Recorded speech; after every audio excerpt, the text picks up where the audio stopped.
ఇంకా మీ జీవితం చెప్తున్నాడు, మీ పక్క వాళ్ళతో సమస్యలే, మీ బంధువులతో కూడా సమస్యలే.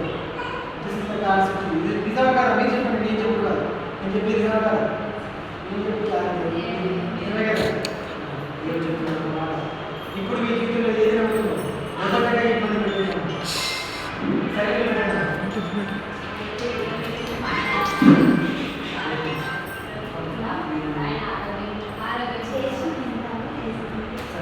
ఒక మాట చెప్తాను.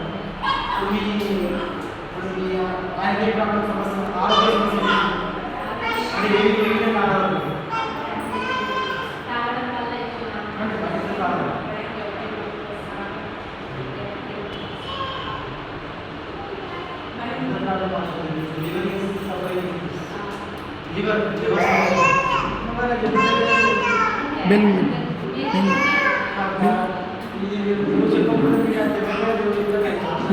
ఒకటి మీ సమస్య ఏదైనా ఒక మాట దేవుడు చెప్తున్నాడు. దేవుడు మిమ్మల్ని దేవుడు ఆయన స్వస్థపరుస్తాడు. అది మీ ద్వారా మీకు ప్రార్థించినట్టు ఆయన కల్పించేటండి. దేవుడు స్వస్థపరుస్తాడు. దేవుడికి ఏం చేస్తాడు? దేవుడికి ఏం చేస్తాడు? ఏం చేస్తాడు? దేవుడు ఒక మాట చెప్తాం మీకు, ఏం చేసినా ఒక్కటి మాట చెప్తున్నాను. దేవుడు మాట విధేయత మీస్ అంటే దేవుడు చూపించిన అద్భుతమైన సాక్షులతో పాటు దేవుడిని బలపరిచినట్టు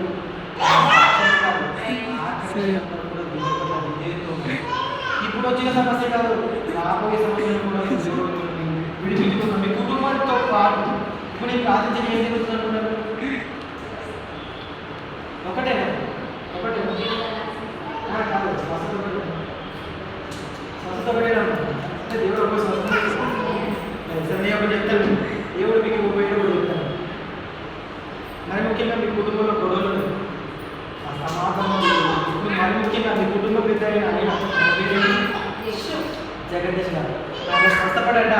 మీ కుటుంబంలో దేవుడు శాంతిని, సమాధానము, ప్రతి ఒక్కరితో దేవుడికి నిజమైన కుటుంబం, అది దేవుడికి నిజపరచబడ్డ కుటుంబం అనే ఒక గొప్ప సాక్ష్యం ఉండాలి.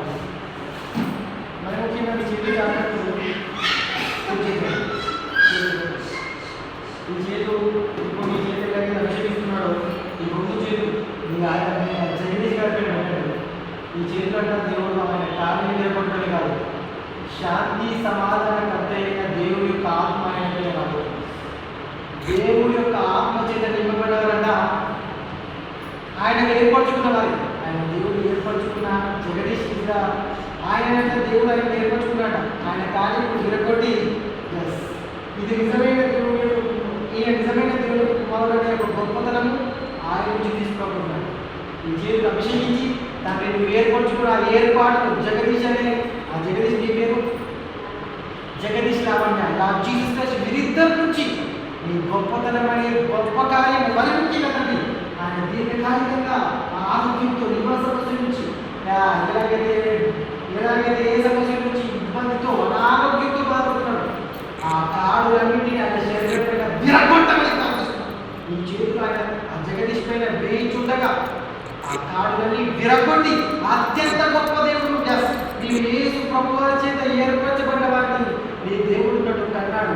ఆయన చేత నువ్వు స్థిరపరచబడాలా, ఆమె నూతనమైన ఆలోచనలు కలిగి దేవుడిలో నీవు మననిష్టంగా నీవు ఏ విషయమైన ఆకర్షణ వరకు దేవుడిని సేవిస్తూనే ఉంటా. ఆయన ఒక సాక్షిగా నేను బతుకుతా. దేవుడు నా పట్ల కలిగి నా ఏర్పాటును సంపూర్ణం చేస్తా. ఈ భూమిపైన కలిగే ఆలోచన తలకు కలిగి ఈ రోజు నుంచి మాల మనస్సుతో పాటు కుటుంబాన్ని తిరిగి కట్టుకునే ఒక గొప్ప సామర్థ్యము ఆయన కుటుంబంలో ప్రతి ఒక్కరికి తెచ్చమని ఏస్తున్నామన్న సంపూర్ణమైన ఆరోగ్యమును కుటుంబంలోని ప్రతి ఒక్కరికి ప్రవేశిస్తున్నాం. మరి ముఖ్యంగా కుటుంబంలో ప్రతి ఒక్కరిని అభిషేకించి వారిలో ప్రతి కాన్ని విరగొట్టి ఆ అపవిత్రాత్మల్ని ఏస్తున్నామని ఇప్పుడే ఎందుకంటే ఏ దేవుడు నమ్మిన వాళ్ళలోనే ఉంటాయి. ఎందుకంటే వారందరూ యేసు ప్రభువుని తెలిసి ఆరాధించకూడదు, వారిని గణపరచకూడదు. కానీ ఈ రోజు నుంచి అపవాది నది చేస్తున్నాం ఆ కుటుంబాల నుంచి పూర్తిగా వెళ్ళిపోవడమే కాదు, కార్చబడినట్టు ప్రవర్తిస్తున్నాం. ప్రతి ఇబ్బంది పెడుతున్న ఆ దురాత్మ, ఆ అపవిత్రాత్మలు ఏస్తున్నామని ఇప్పుడే కార్చి చేస్తున్నాం. నీ ఇక దహించతో పాటు నీ ఆరని అగ్ని చేతండి. ఇప్పుడు ఆరని అగ్ని చేత మండింపు చేస్తుండగా ఇది మొదలుకొని వారికి నువ్వు ఇచ్చిన దీర్ఘాయుత కొరకు తండ్రి నీ ఆరని అగ్ని చేత మండింపజేసి ఏ అపవిత్రాత్మ కానీ ఏ అపవాసం ఇచ్చిన ఆత్మలకు కానీ స్థానం ఉండకున్నట్లుగా ఎల్లప్పుడూ మండింపజేసి నీ పట్ల రోషమును వారికి దయచమని ఏస్తున్నామని వారి దీర్ఘకాల కాలాన్ని వినకండి.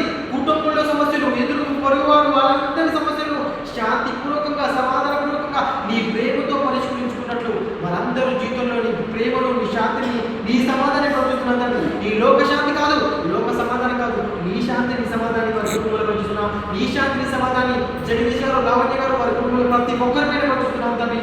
ఆమేన్. Thank you Jesus.